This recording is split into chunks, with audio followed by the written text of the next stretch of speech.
true what they say about the fall and the sudden stop at the end. I'd lain here in the snow while the lurid chain of scenes that had led me here kept playing in my head. A rerun of my own private snuff movie, a memory of my corpse, alone at my own wake, thinking in metaphors again. The femme fatale was gone. Only a sour taste remained of the kiss that killed me. This was a late goodbye. 13 years after I'd gotten my revenge, it had finally caught up with me. It had been a long time to bear the pain. My blood painted the snow red. A gruesome slushy dissolved all the scattered painkillers and leisurely dripped down to the sewer, mingling with the bile of the city, becoming one with it. I can see. In spite of its human mask, to describe the dark presence as intelligent would have implied human qualities on something decidedly inhuman. Nonetheless, it found the one spot in the diner that was dark enough. Some light spilled into the corridor, ravaging it, but it took the pain. Horrible as it was, the writer would soon fix that. He would be coming to the one place where it still had power. In spite of its human mask, the kidnapper fired his gun one last time, and the shadow vanished into the darkness it had come from. See? Nothing to it, Wake. The thought of Alice in his hands was revolting. We stood on the wooden platform of Lover's Peak, the waterfall on the mountain behind us, the lights of the radio mast blinking red in the heights above. I fought with the urge to take a swing, force myself to speak. Let's cut the act now. Where's my wife? Alice looked through the viewfinder, lining up the shot. Cauldron Lake was breathtaking. Something caught her eye, a figure standing in the shadows behind the cabin, like a thin woman in a black dress. She lowered the camera and looked again. No one there, just a collection of bushes that looked vaguely human-shaped. She shook her head and laughed. Barry had never gotten along with Alice, but he knew Alan loved her with an almost frightening intensity. And now something had happened to Alice. And here was Al armed with a gun and saying things people got put in padded cells for. It was as if his friend had experienced a massive psychotic episode and was now totally disconnected from reality. It scared the shit out of Barry. The air in the visitor center was heavy with an awful smell, as if some rotten drowned thing had crawled up from its grave. Rusty kept coughing blood. My eyes were drawn to the twisted shape of his broken leg. The attack had been vicious. Max whined in his cage. Rusty's eyes were wild with fear and terror. He gasped.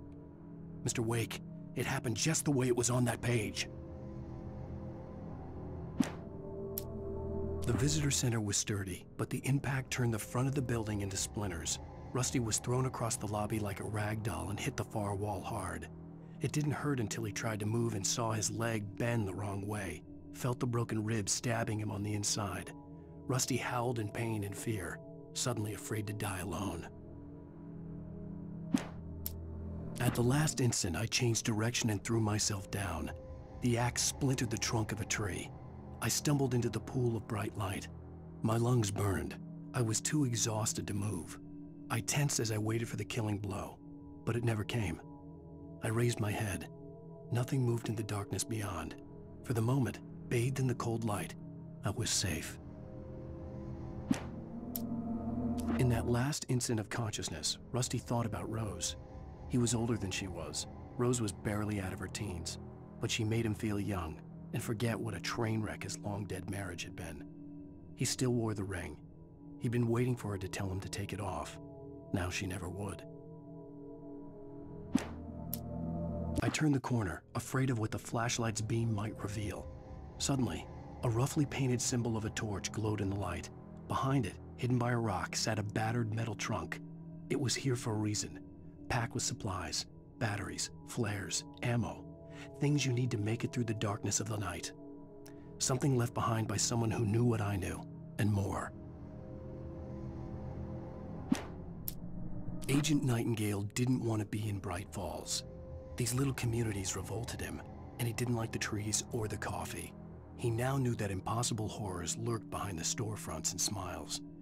He desperately wanted to turn the car around and just drive until he passed out or ran out of road and booze. But he had a job to do. He had a rider to catch, at any cost. On more than one occasion, Alice had tried to explain to me how it felt to be afraid of the dark. To her, darkness wasn't simply the absence of light, but something more tangible than that. It was something you could touch and feel. Worse than that, it was something with a mind of its own, something malicious and malign. For her, things changed when they were wrapped in darkness. They turned into something else, something foreign, and nothing was safe or innocent anymore. I'd never really understood what she meant, until now. The night had been one desperate situation after another. I was exhausted, and my body felt as though it had been chewed up and spat out. The flashlight was heavy in my hand, and each pull of the trigger sent a painful shock up my arm. But I was finally out of the woods, and things were looking up. That's when I heard the chainsaw. When Barry saw the darkness attack the visitor center, it made him a believer. The men Al said he'd shot, they hadn't been just locals on crank. Somehow the world had changed, like the channel had been switched without warning. You think you're watching a sitcom, and you're really watching a horror show. When the birds started attacking the cabin, Barry wasn't surprised, just terrified. The FBI agent's command froze me in place. I considered surrender. It was all falling apart anyway. I could give in, let someone else deal with it, but it felt all wrong. Call it instinct, his posture, the way he held the gun. He was no friend. Shots ringing in my ears, I leaped for the hole in the fence and stumbled into the darkness beyond. The dark presence had touched the girl to lure the rider into a trap. Now it was night, and he lay helpless, drugged, lit only by the flickering of the TV screen filled with static. Shadows coalesced in the room as the dark presence leaned close to the rider, ready to touch him again. Back to work, boy. Rose knew that Rusty was in love with her, and she liked him too. She liked him a lot. He taught her to dance, and life had certainly taught her the value of a man who was gentle. He treated her well, made her smile, made her feel good. But Rusty wasn't the prince of her dreams, and that tended to underline the unbearable truth. She was no closer to that Hollywood magic than he was. Nobody in Bright Falls seemed to know where Al was, but Rose, the waitress at the diner, had seen him. From what Barry could tell, Al pretty much fell off the face of the earth when he left the diner. Rose was just the kind of fan that Al hated, but she really tried to help. She was smart too, knew a lot about what was going on in the town, knew a lot about Al, even knew who Barry was. Barry liked her. That was no big surprise. When it came to women, Barry and Al rarely saw eye to eye.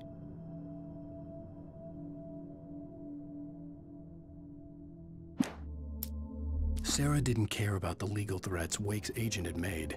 She let Wake go without argument, because there was something about him she couldn't quite put her finger on, something that reminded her of her father.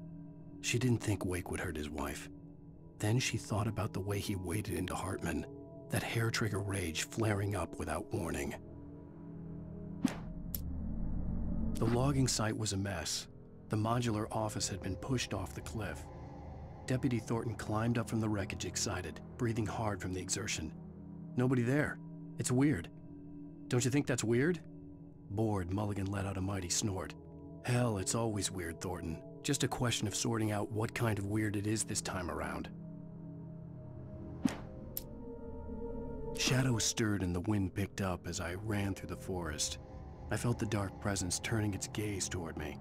Then the moonlight was blotted out by dark shadows that raced violently across the ground, moving too swiftly to be natural. Darkness gathered between the trees and melted again to reveal the taken. No natural path had brought them here. There was no misunderstanding. Cauldron Lake was where Alice and I had stayed, but there was no cabin and no island. I was missing a week. What had happened to me? What had happened to Alice? I had to get her back. I couldn't face life without her.